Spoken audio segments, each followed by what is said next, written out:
Selamat berjumpa kembali. Saya Romo Gregory Harapan SPD akan membawakan renungan untuk Hari Raya Maria Bunda Allah, juga untuk Hari Perdamaian Dunia.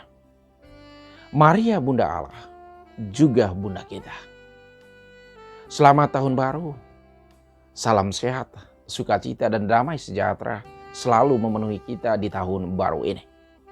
Kita mengawali tahun ini dengan merayakan Hari Raya Maria Bunda Allah. Inilah gelar yang diberikan oleh Allah sendiri kepada Bunda Maria karena peranannya dalam sejarah keselamatan manusia. Firman telah menjadi manusia. Ia tinggal di tengah-tengah kita. Ia lahir dari Maria oleh kuasa Roh Kudus. Gelar Bunda Allah sejak awal sudah diberikan oleh malaikat Gabriel. Engkau akan mengandung.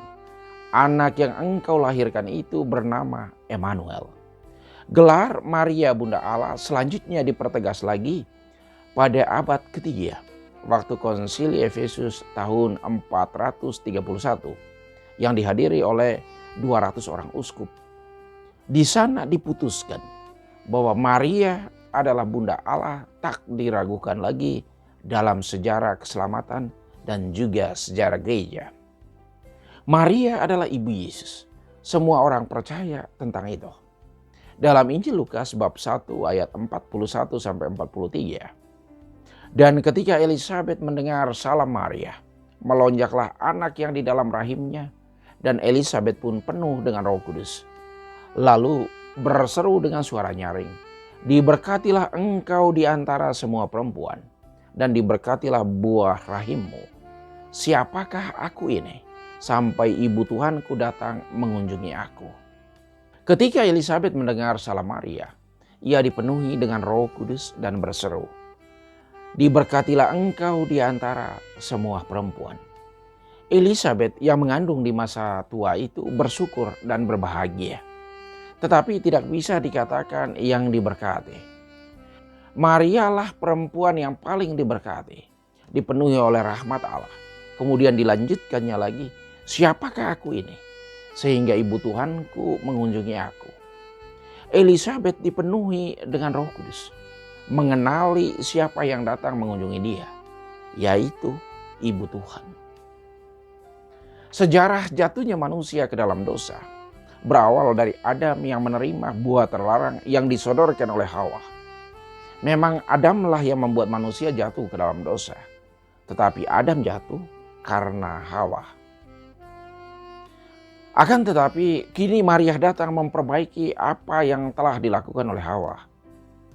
Dengan fiat-Nya, Maria mengawali karya keselamatan Allah bagi umat manusia. Dan keselamatan itu terjadi setelah Yesus menderita, wafat di kayu salib, dan akhirnya bangkit dari antara orang mati. Jadi ada benang merah antara Hawa dan Maria, antara Adam dan Yesus Kristus. Hanya saja Adam membawa manusia ke dalam dosa, sedangkan Yesus menyelamatkan manusia dari akibat dosa. Allah memilih Maria menjadi Bunda Allah, pertama-tama karena ketulusan dan imannya kepada Allah. Maria selalu memberi tempat untuk kehendak Tuhan dalam hidupnya. Ia adalah seorang pribadi yang takut akan Tuhan. Ia yang selalu membina komunikasi personal dengan Allah dalam permenungan serta doa-doanya.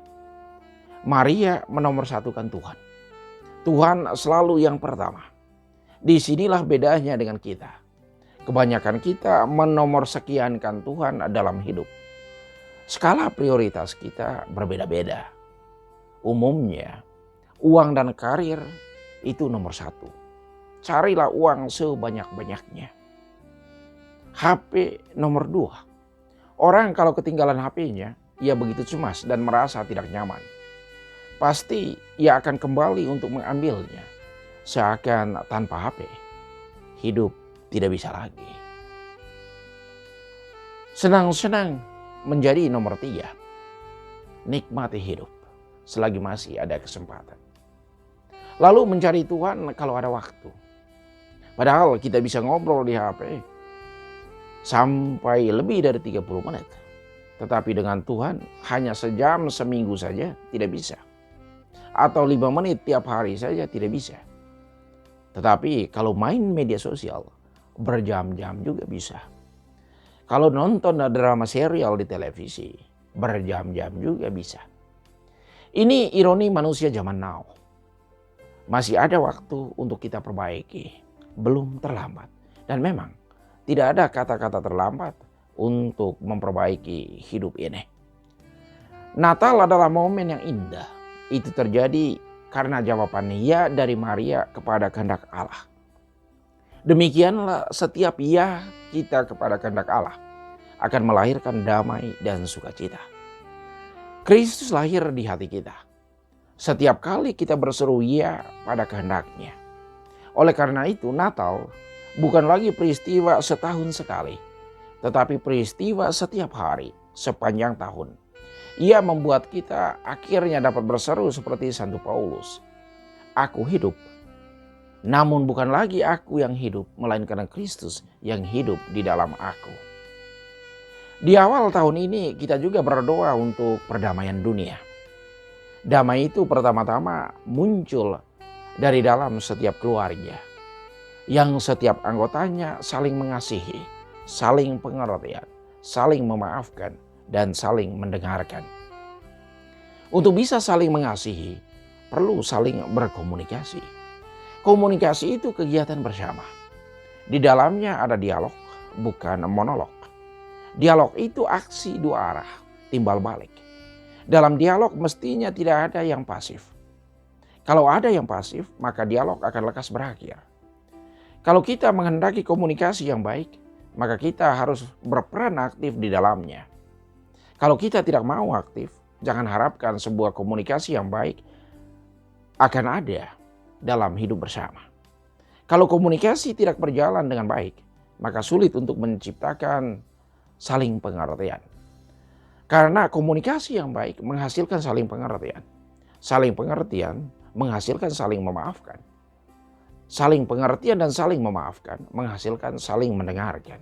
Semua ini terjadi karena saling mengasihi. Perdamaian dunia itu perlu partisipasi aktif semua penduduk bumi. Di hari perdamaian dunia ini kita berdoa.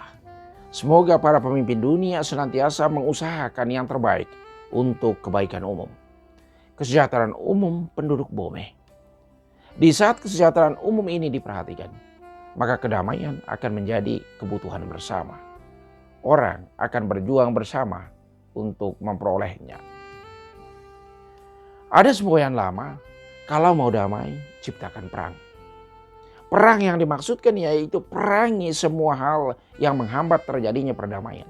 Semua ego pribadi, grup, suku, agama, dan bahkan bangsa. Kita mau menuju suatu cita-cita bersama, yaitu perdamaian dunia yang sejati. Kita belajar dari Yesus Sang Raja Damai yang telah lahir di kandang Bethlehem. Semoga damai Kristus memenuhi hati semua orang. Dan dengan itu lenyaplah kegelapan dosa yang meliputi hati manusia. Damai itu indah. Ciptakanlah. Maria Bunda Allah, doakanlah kami. Selamat Tahun Baru. Tuhan memberkati.